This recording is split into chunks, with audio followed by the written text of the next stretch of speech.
Quick Yes, comment. kahapon lang po pinag-usapan namin ni Presidente Ramos yung Republic Act 7160 at saka yung PNP law.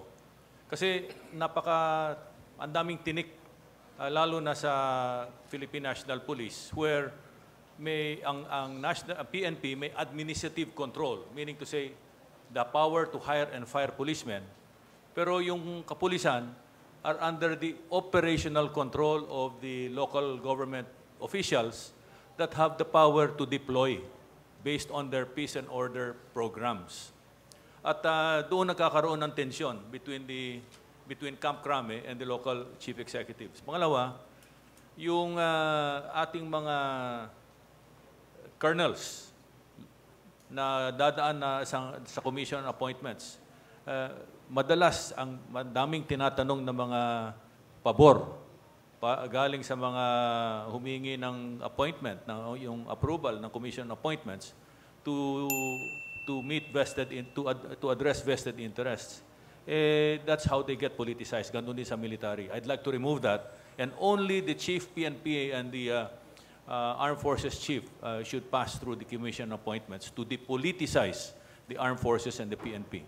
Now, in the case of Mama Sapano, I really would like to see justice done there because our boys were not protected when they were sent in for a very important mission to get two terrorists. Hindi sila pinotektahan. General Valeroso. Opo. Yung Mama Sapano po, we gave a framework nung panahon na pinag-uusapan ito 2 days before the anniversary of the massacre. Sabi po natin na gusto nating ihayag ang katotohanan para nang sa ganun, malaman natin yung accountabilities of all the actors from the President down to the tactical unit commanders before, during, and after. And I guess that's only the time that we can determine who are responsible, who are accountable, at doon natin makikita yung paghahangad natin ng katarungan or justice. So it must be premised on truth, accountability, and justice. It's been a year and 4 months ago.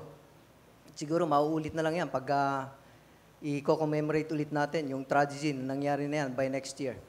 And so we hope that this will have a closure. Similarly with the other massacres in this country. We have been a land of massacres already. Kidapawan Massacre, Mama Sapano Massacre, Basilan Massacre, Hacienda Luisita Massacre, Plaza Miranda Massacre, Lupao Massacre, Escalante Massacre. It's been all over our country. It should be stopped, and we should look and find ways to really stop this injustice. Thank you po.